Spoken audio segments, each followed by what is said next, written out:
Welcome to my YouTube channel योमिक्स। तो आज के वीडियो में मैं आपको अल्कोहल फिनोल ईथर का एमएसटी सिटी 2023 का ऑल 12 पीसीएम के सेक्शन का जो भी एमसीक्यू आया हुआ है इस चैप्टर से वो मैं डिस्कस करने वाला हूं। एक एक एमसीक्यू में यहाँ सॉल्व करने वाला हूँ। ठीक है, तो योमिक्स की तरफ से केमिस्ट्री का आरंभ सीरीज चल रहा है जिसमें हम लाइन से लास्ट ईयर के सारे पीसीएम के सेक्शंस के जो भी एमसीक्यू आए हुए हैं चैप्टर वाइज केमिस्ट्री में सब हम डिस्कस कर रहे हैं। ऑलरेडी हमने 10th चैप्टर तक डिस्कस कर लिया है, एचडीए तक, हेलोजन डेरिवेटिव्स ऑफ अल्केन तक।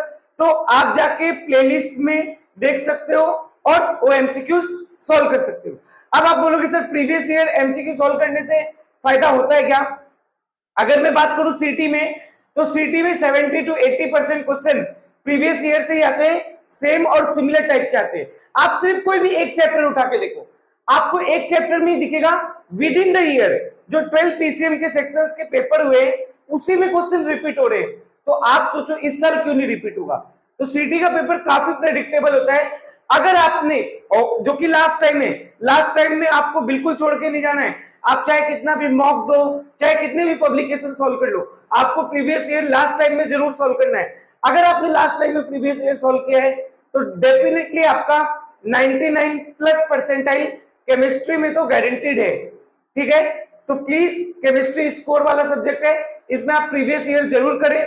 और हमारे चैनल पे आपको कुछ करने की गरज नहीं, वीडियो चालू करो, एक एक एमसीक्यू मैंने डिस्कस किया है, आपका थ्योरी, कॉन्सेप्ट, एमसीक्यू और उस कुछ एमसीक्यूज के ट्रिक्स भी आपको पता चली जाएंगी। ठीक है, मैं अपना इंट्रोडक्शन दे देता हूँ। मेरा नाम योगेश कुमार है, मैं 4th ईयर एमबीबीएस स्टूडेंट हूँ from government medical college Jalgaon. तो अगर आप चैनल पे नए हो तो चैनल को सब्सक्राइब कर दो, वेल नोटिफिकेशन बटन दबा दो, जिससे आपको आगे जो भी ऑर्गेनिक के चैप्टर्स हैं और 2-3 चैप्टर जो बचे हैं उनका आपको वीडियो का नोटिफिकेशन मिलता रहे। और वो भी वीडियोस मुझे पता है एग्जाम नजदीक आ गए, वो भी वीडियोस 4-5 दिन के अंदर मैं सारे के सारे वीडियोस डाल दूंगा। फिर बहुत सारे बच्चे बोलते हैं सर इसका पीडीएफ भी चाहिए हमें आंसर के साथ, तो कोई दिक्कत नहीं है, आप हमारे व्हाट्सएप एंड टेलीग्राम चैनल को फॉलो कर लो, वहां मैंने इनका पीडीएफ भी डाला है। और साथ में यहाँ आपको एमएसटी सीटी रिलेटेड, बाद में एग्जाम के बाद काउंसलिंग रिलेटेड भी सारा अपडेट आपको मिलेगा। ठीक है, नेक्स्ट मैं बात करूं तो अल्कोहल फिनोल ईथर चैप्टर की बात करूं ना, तो इस चैप्टर से एवरेज 3 क्वेश्चन फिक्स आता है। ठीक है, 3 क्वेश्चन हर पेपर में एवरेज फिक्स आता है। अगर लास्ट ईयर देखें तो 12 पीसीएम के जो फेजेस हुए थे उसमें टोटल इस चैप्टर से 33 एमसीक्यू आए। ठीक है, 4 फेजेस में 2-2 एमसीक्यू थे, एक फेज में 4 एमसीक्यू भी था और बाकी सारे फेज में 3-3 एमसीक्यू थे। और ये अपना वीडियो का पार्ट 2 है। बेसिकली हमने इसको 3 पार्ट में इस वीडियो को डिवाइड किया है। शुरू के 4 फेजेस हमने पार्ट 1 में डिस्कस कर लिए, बाकी के 4 फेजेस हम इस पार्ट में डिस्कस करेंगे और लास्ट के 4 फेजेस हम पार्ट 3 में डिस्कस करने वाले हैं। समझ गया आपको क्या? तो अब अगर मैं एक एक करके एक एक क्वेश्चन डिस्कस करना स्टार्ट करूं तो पार्ट 1 में मैंने 9 में शिफ्ट 1 शिफ्ट 2 एंड 10th में शिफ्ट 1 शिफ्ट 2 के एमसीक्यू डिस्कस किए। इस पार्ट में हम बेसिकली 11th में शिफ्ट 1 शिफ्ट 2 एंड 12th में शिफ्ट 1 शिफ्ट 2 के एमसीक्यू डिस्कस करने वाले हैं। 11th में शिफ्ट 1 की बात करूं तो टोटल 4 एमसीक्यू है। यही एक ऐसा फेज है जिसमें 4 एमसीक्यू है और बहुत ही इजी एमसीक्यू है। और प्लीज अगर आपने पार्ट 1 नहीं देखा है ना तो आप पार्ट 1 भी देख लो, क्योंकि आप अगर तीनों पार्ट देखे हो ना तो आपका कंप्लीट रिएक्शन थियरी पार्ट भी पूरा कवर हो जाएगा, क्योंकि मैं एमसीक्यू के साथ आसपास की रिएक्शन भी बताता हूँ, साथ में आपका कंप्लीट क्लासिफिकेशन, कंप्लीट नोमेनक्लेचर, सारे एमसीक्यू भी क्लियर हो जाएंगे। मतलब आपका 100% अल्कोहल फिनोल ईथर से राइट होने वाला है। प्लेलिस्ट में है वीडियो, आप जाके देख सकते हो, अलग से प्लेलिस्ट है अल्कोहल फिनोल ईथर का, उसमें जाके आप देख सकते हो। ठीक है, देखता हूं, देखो आप एक एक करके क्वेश्चन देखते हैं। पहला क्वेश्चन क्या लिखा है 11th में शिफ्ट 1 का, एक क्वेश्चन रिपीट हो चुका है, पार्ट 1 में भी मैंने इस टाइप का क्वेश्चन डिस्कस किया है। Identify the product when phenol is reacted with diluted nitric acid at low temperature is. बहुत इंपॉर्टेंट क्वेश्चन है। फिनोल के रिएक्शन वैसे भी मैंने आपको बोला था कि इंपॉर्टेंट है। तो अगर आप फिनोल को, ये रिएक्शन याद रखो, HNO3 के साथ रिएक्ट करा रहे हो, डाइल्यूट HNO3 के साथ रिएक्ट करा रहे हो तो आपको एक मिलेगा ऑर्थोनाइट्रोफिनोल और एक आपको मिलेगा पैरानाइट्रोफिनोल। बट ये तो हो गया डाइल्यूट का केस, डाइल्यूट एसिडोफिलिया। अगर यही सेम फिनॉल को, इसी सेम फिनॉल को मैं कॉन्सेंट्रेटेड HNO3 से रिएक्ट करा दूं और साथ में कॉन्सेंट्रेटेड H2SO4 भी लूं, तो अब मेरे को क्या मिलेगा? अब हमको कुछ ऐसा प्रोडक्ट मिलेगा, और इस प्रोडक्ट की थोड़ा सा इंपॉर्टेंट भी है प्रोडक्ट, इसको हम बोलते हैं 2,4,6 ट्राई नाइट्रोफिनॉल। ये तो इसका IUPAC हो गया, कॉमन नेम इसका होता है या निक नेम इसका जो होता है पिक्रिक एसिड। तो ऐसा सिटी में MCQ आ चुका है, which of the following is picric acid. तो बहुत इंपॉर्टेंट है, आपको ये दोनों डिफरेंस पता होना चाहिए। तो अगर आपने डाइल्यूट नाइट्रिक एसिड लिया है तो आपको ऑर्थो और पैरा नाइट्रोफिनॉल मिल जाएगा। मतलब कि ऑप्शन ए राइट होगा क्या? नहीं, सिर्फ ऑर्थो है। ऑप्शन बी राइट होगा? नहीं, सिर्फ पैरा है। ऑप्शन सी राइट होगा क्या? Mixture of ortho and para nitrophenol. Yes, मतलब कि ऑप्शन सी राइट है। तो आप ब्लाइंडली मत टिक किया करो, ठीक है।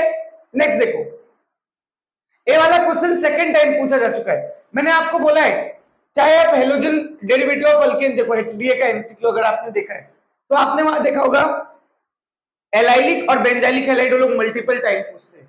उसी तरह यहाँ एलाइलिक और बेंजाइलिक अल्कोहल पार्ट 1 में भी एलाइलिक बेंजाइलिक अल्कोहल पूछा है। अब देखो पार्ट 2 में भी एलाइलिक अल्कोहल आ चुका है, तो बहुत इंपॉर्टेंट है, ठीक है। विच of the following is primary allylic alcohol? Primary तो बाहर में गया, पहले आप एलाइलिक अल्कोहल देखते हैं, ठीक है। ध्यान से देखो एलाइलिक अल्कोहल होता क्या है, पहले एक बार समझ लो इसका कॉन्सेप्ट। एक कार्बन है जिससे फंक्शनल ग्रुप अटैच होता है। मान लीजिए कि यहाँ अल्कोहल है तो अल्कोहल, तो जिस कार्बन से अल्कोहल अटैच है वो कार्बन sp3 होना चाहिए, मतलब सिंगल बॉन्ड वाला होना चाहिए, और उसके बाद वाला कार्बन क्या होना चाहिए? sp2। तो ऐसे कार्बन को हम बोलते हैं एलाइलिक अल्कोहल। अब इसने क्या बोला? प्राइमरी। तो प्राइमरी मतलब ए वाला कार्बन प्राइमरी कब होगा? जब एक कार्बन से अटैच हो। सेकेंडरी भी हो सकता है जब दो कार्बन से अटैच हो।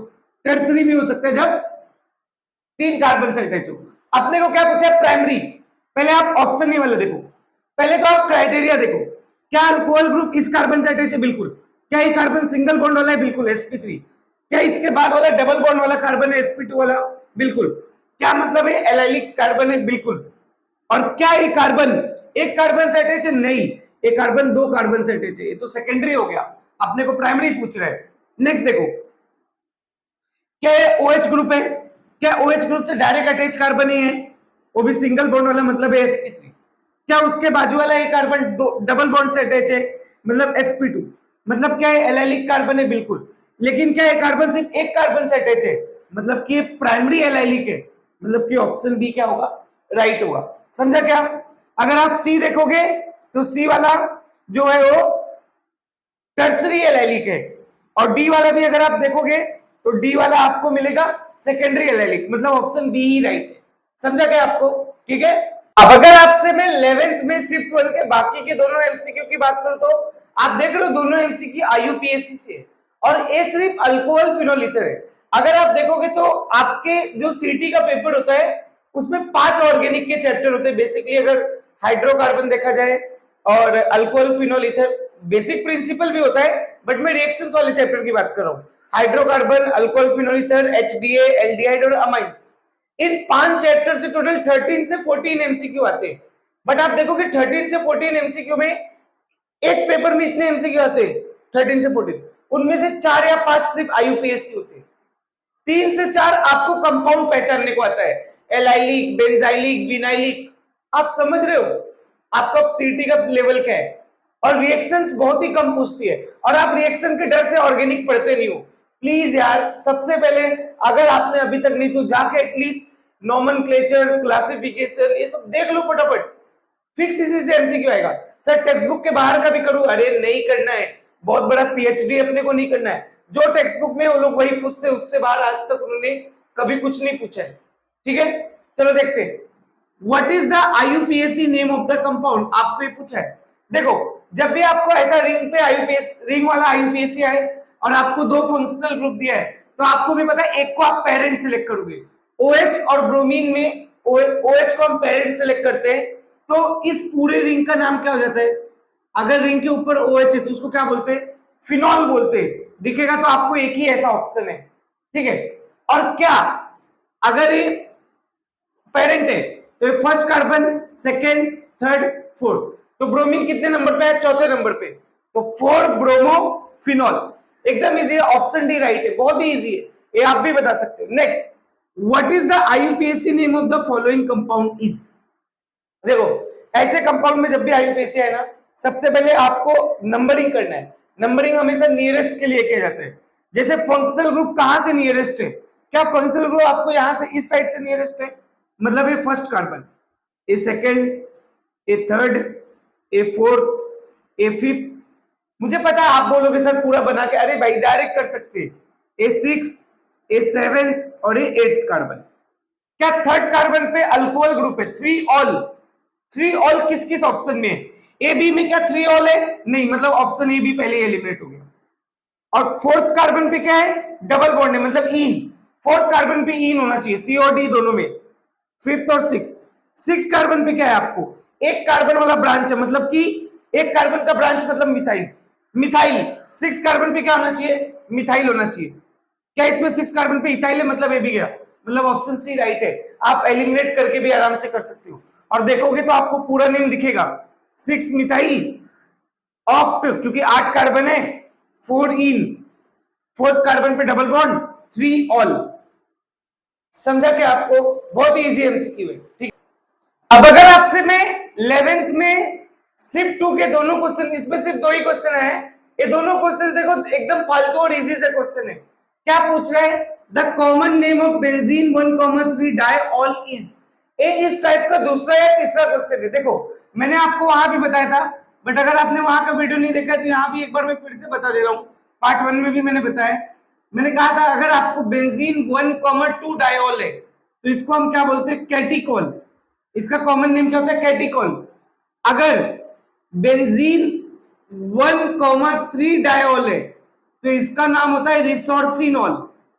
रिसोर्सिनॉल। और अगर बेंजीन 1,4 डायऑल है तो इसका नाम होता है क्यूनॉल, या फिर हाइड्रोक्यूनोन भी इसका नाम होता है। इसका 2 नाम है कॉमन नेम, पता होना चाहिए। ये सब आपके टेक्स्ट बुक में दिया हुआ है, और टेक्स्ट बुक के बाहर का नहीं आता। यही सब चीजें पूछते हो लोग, एकदम इजी इजी। आता है तो बता पाओगे, नहीं आता है तो कुछ नहीं कर पाओगे। इसका कॉमन नेम होता है फ्लोरोग्लूसिनॉल। बेंजीन 1,3,5 ट्राइऑल, इसको हम लोग क्या बोलते हैं? फ्लोरोग्लूसिनॉल। फिर एक और है जो आपको याद रखना है, इसको हम बोलते हैं पायरोगेलॉल। पायरोगेलॉल। तो आपसे क्या पूछा है इन्होंने? बेंजीन 1,3 डायऑल, मतलब कि ऑप्शन बी राइट है, रिसोर्सिनॉल। ये 5 कंपाउंड तो आपको होने ही चाहिए याद, ठीक है। गारंटेड है किसी ना किसी स्टूडेंट को 2024 में भी इनमें से कुछ ना कुछ आएगा ही, फिक्स है। Next, which among the following phenol has highest melting point. देखो आपके टेक्स्ट बुक का ही एमसीक्यू है। टेक्स्ट बुक में कंपाउंड है, आपके टेक्स्ट बुक में एक ब्लू कलर का टेबल दिया है, उसमें 8-10 कंपाउंड लिखे हुए हैं फिनॉल के, और उनके मेल्टिंग पॉइंट का डेटा लिखा हुआ है। बट मैं आपको इसको कॉन्सेप्ट वाइज भी समझाने का पूरा ट्राई करता हूँ, क्योंकि आप डेटा तो रट्टा नहीं मार सकते। पहला ऑप्शन दिया है ऑर्थो नाइट्रोफिनॉल, मतलब कि ऑर्थो मतलब सेकेंड कार्बन, तो OHNO2 ऑर्थो नाइट्रोफिनॉल। दूसरा दिया है पैरा नाइट्रोफिनॉल, ठीक है। तीसरा दिया है आपको paracresol. What is cresol? Cresol में OH होता है और CH3 ग्रुप होता है। पैराक्रिसोल मतलब CH3 चौथे कार्बन पे। लास्ट है फिनॉल। अगर आप थोड़ा कॉन्सेप्ट लगाओगे तो आपको इसको सोचना है हाइड्रोजन बॉन्डिंग से। अगर आपने हाइड्रोजन बॉन्डिंग का कॉन्सेप्ट लगा दिया, आपका आंसर डेफिनेटली आएगा। मुझे बताओ, क्या फिनॉल हाइड्रोजन बॉन्डिंग शो करेगा? नहीं, क्योंकि अकेला है। क्या ऑर्थोक्रिसोल पैराक्रिसोल हाइड्रोजन बॉन्डिंग शो करेगा? नहीं। और हाइड्रोजन बॉन्डिंग कब होता है पता है? किसी से भी हाइड्रोजन बॉन्डिंग नहीं होता है। हाइड्रोजन का बॉन्ड किसके साथ होना चाहिए? फॉर्म के साथ होना चाहिए, या फिर फ्लोरीन, ऑक्सीजन या फिर नाइट्रोजन के साथ है, तभी उसको हाइड्रोजन बॉन्डिंग बोलेंगे। तो ऑप्शन सी और डी तो हाइड्रोजन बॉन्डिंग शो नहीं करेंगे, पहले ही बार हो गए। अब आप बोलोगे सर ऑर्थो नाइट्रोफिनॉल तो हाइड्रोजन बॉन्डिंग शो करेगा, पैरा नहीं शो करेगा। ऐसा बिल्कुल नहीं है। क्या एक जो भी कंटेनर है उसमें पैरा नाइट्रोफिनॉल के कितने मॉलिक्यूल होंगे? लाखों मॉलिक्यूल होंगे। उल्टा अगर देखा जाए ना तो ये इंट्रामोलिकुलर हाइड्रोजन बॉन्डिंग शो करेगा, आपस में ही हाइड्रोजन बॉन्डिंग हो जाएगा। जबकि पैरा नाइट्रोफिनॉल में क्या होगा, ए वाला OH दूसरे वाले के नाइट्रो के साथ, ए वाला नाइट्रो दूसरे वाले के OH के साथ बॉन्डिंग करेगा। मतलब यहाँ इंटरमोलिकुलर हाइड्रोजन बॉन्डिंग होगा, और इंटरमोलिकुलर हाइड्रोजन बॉन्डिंग होगा तो बॉन्ड को तोड़ने में टाइम लगेगा, मतलब मेल्टिंग पॉइंट इसी का हाईएस्ट होगा। मतलब कि ऑप्शन बी राइट है, ना कि ऑप्शन ए। बोलो समझा या नहीं? ठीक है, बहुत ही इजी क्वेश्चन है, यही सब टाइप के क्वेश्चन आते हैं, physical property, nomenclature, classification. Next देखो 12th में शिफ्ट 1। 12th में शिफ्ट 1 इस फेज में टोटल 3 MCQ आए हुए हैं अल्कोहल फिनोल ईथर से, जिनमें से एक मैं यहां लिखा हूं। क्या बोल रहा है? Identify the product obtained when ethoxybenzene reacts with hot and concentrated HI। बहुत इंपॉर्टेंट रिएक्शन है, इस टाइप की रिएक्शन आपके एग्जाम में डेफिनेटली पूछा जाता है। ठीक है, ऑलमोस्ट अगर आपने पार्ट 1 देखा है और पार्ट 2 का जो पार्ट चल रहा है, अब तक हमने 12 या 13 रिएक्शंस कवर कर चुके हैं अल्कोहल में, मुश्किल से 20-25 रिएक्शन है। पार्ट 3 तक सब कवर हो जाएगा, प्लीज पार्ट 1 भी देख लेना। ठीक है, इसमें एक याद रखो डायरेक्ट ट्रिक, कोई भी अल्कोक्सीबेंजीन जो भी होता है, कोई भी अगर आप अल्कोक्सीबेंजीन लिए हो, ये जैसे कि अल्काइल ग्रुप है, ठीक है, अगर मैं अल्काइल ग्रुप में को रिएक्ट करा दूं, अल्कोक्सीबेंजीन को रिएक्ट करा दूं कॉन्सेंट्रेटेड HI से, तो यहां जो आपका प्रोडक्ट बनेगा R जो है वो I के साथ चला जाएगा, अल्काइल आयोडाइड प्लस H इसके साथ ऐड होके फिनॉल बना देगा। एकदम सिंपल कॉन्सेप्ट है। ठीक है, ये लिख लिया क्या आपने? ठीक है, अगर नहीं लिखा है तो प्लीज लिख लो।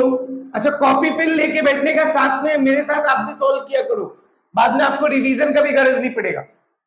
बेसिकली आपको 2 ही एग्जाम्पल याद रखना है, यही 2 एग्जाम्पल आपके एग्जाम में आता है। MTR, इसको रट लो, दोनों एग्जाम्पल को मैं तुझे रटूंगा। पहला एग्जाम्पल है इथॉक्सीबेंजीन, इसका नाम क्या है?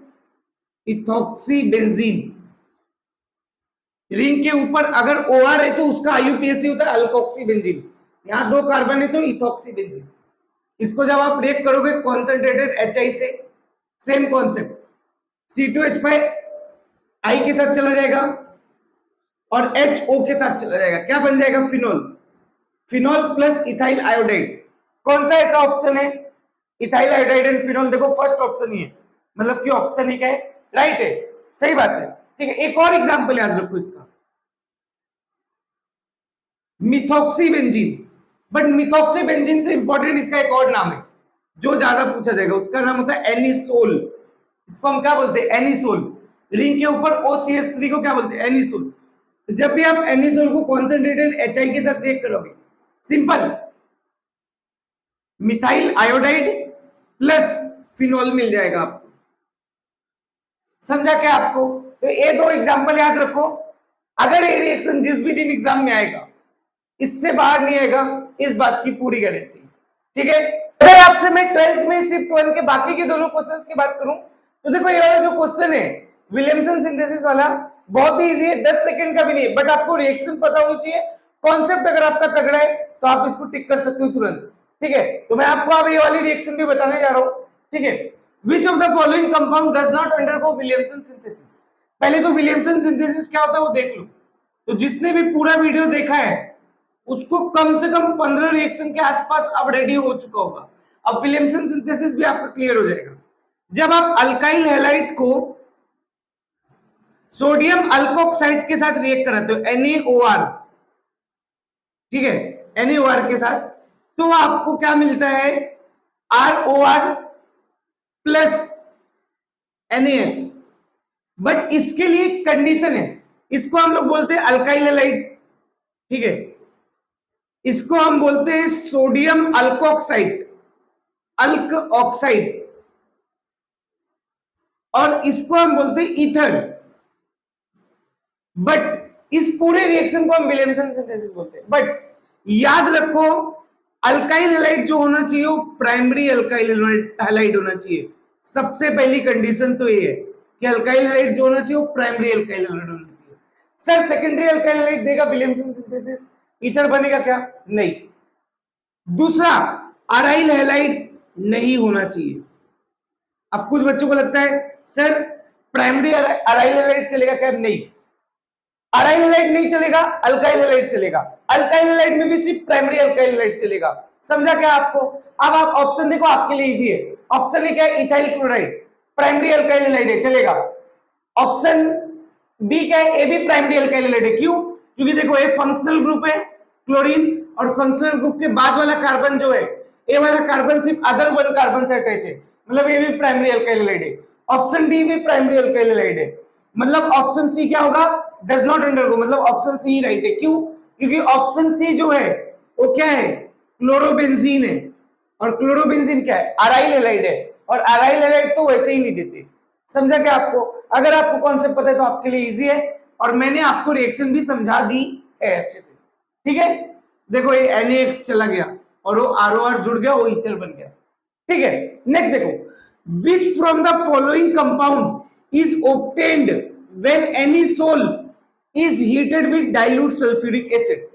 देखो एनिसोल वाला रिएक्शन हमने एक देख लिया, HI वाला रिएक्शन देख लिया। अब ये वाला देखो, इसमें पहले मैं आपको कॉन्सेप्ट बता दूं, जनरल रिएक्शन।